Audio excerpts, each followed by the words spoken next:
दोस्तों आज हम बात करने वाले हैं कि एक ऐसे बेस्ट फ्यूचर सेक्टर के बारे में जो कि फ्यूचर में बहुत तेज़ी से ग्रोथ दिखा सकता है। साथ ही हमारे देश की सरकार भी इस सेक्टर को बढ़ने पर काफ़ी जोर दे रही है। जी हाँ, हम बात कर रहे हैं शुगर सेक्टर की। ये सेक्टर पिछले बहुत लंबे समय से उतना अच्छा परफॉर्म नहीं कर रहा है, लेकिन अनुमान है कि आने वाले समय में इस सेक्टर के स्टॉक्स बहुत ज़ोरदार परफॉर्मेंस दिखा सकते हैं।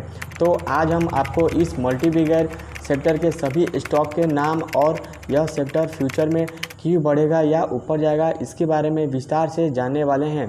तो गाइस, मेरा नाम रोहित कुमार है और आप मेरे इस यूट्यूब चैनल रोहित ऑफिशियल 01 को देख रहे हैं।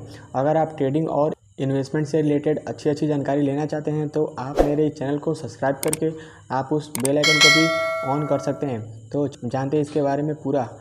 तो फ्यूचर में शुगर सेक्टर इन्वेस्टरों को बड़ा मालामाल कर सकता है। इसकी कई कारण हैं, जैसे कि अभी हाल ही में जो G20 बैठक हुई थी उसके दौरान बायोफ्यूल जैसे ग्रीन एनर्जी और क्लीन एनर्जी का इस्तेमाल बढ़ाने पर जोर दिया गया था। साथ ही गाड़ियों में ईंधन के रूप में एथेनॉल का उपयोग बढ़ाने की बात की गई थी और यही कारण है कि हमें फ्यूचर में शुगर स्टॉक्स में ज़बरदस्ती तेज़ी देखने को मिल सकती है।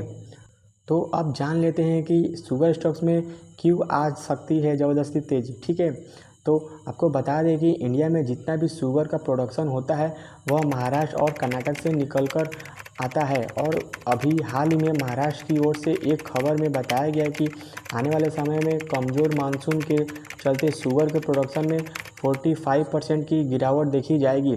इसका सीधा सा मतलब यह है कि शुगर के प्रोडक्शन में भी कमी आने से चीनी के दाम भी बढ़ जाएंगे और चीनी महंगे होने से इन शुगर स्टॉक की डिमांड भी काफ़ी बढ़ने वाली है। चीनी की इतनी ज़्यादा बढ़ती डिमांड की वजह से शुगर स्टॉक्स में रॉकेट की तरह तेज़ी दिखने को मिल सकती है। हालांकि सरकार अगर चाहे तो कुछ प्रतिबंध लगाकर कंपनियों को ज़्यादा महंगे दामों पर चीनी बेचने से रोक सकती है। जैसे कि अभी कुछ समय पहले सरकार ने बोल दिया था कि जितनी भी शुगर कंपनी हैं उन्हें अपने गोदाम से एक फ़िक्स क्वांटिटी में शुगर बाज़ार में निकालना ज़रूरी होगा ताकि डिमांड और सप्लाई को मैनेज किया जा सके।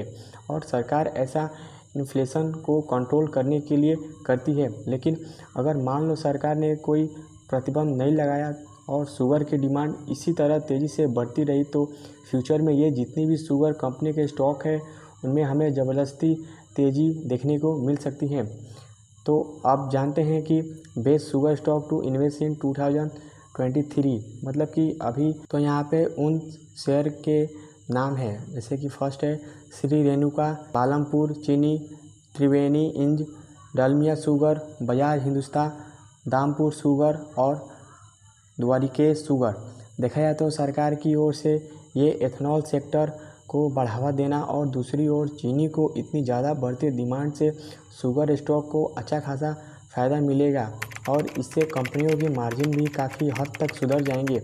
अगर सच में शुगर स्टॉक में ज़बरदस्त उछाल देखनी है तो यह आने वाले मानसून पर भी काफ़ी हद तक डिपेंड करता है, क्योंकि भारत की लगभग आधी से ज़्यादा शुगर सिर्फ 2 राज्य यानी महाराष्ट्र और कर्नाटक में ही प्रोड्यूस करते हैं और इन राज्यों में मानसून की खबर देखने को मिल रही है।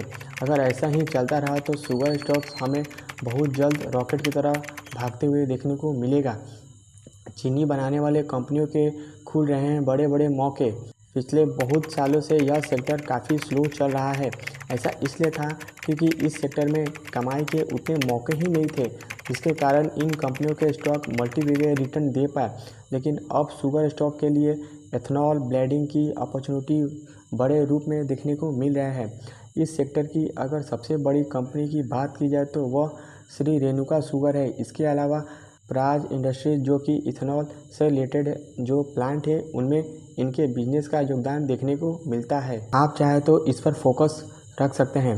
तो अगर आप भी शुगर सेक्टर में बुलिश हैं और आपको लगता है कि आने वाले समय में डीजल पेट्रोल गाड़ियों की जगह इथेनॉल का उपयोग किया जाएगा जिससे चीनी के डिमांड में काफ़ी वृद्धि होने को मिल सकती है, तो आप इन स्टॉक पर नज़र रख सकते हैं और आने वाले फ्यूचर पे इनमें पैसे लगा सकते हैं। चाहे आप अभी से इनमें पैसे इन्वेस्ट कर सकते हैं।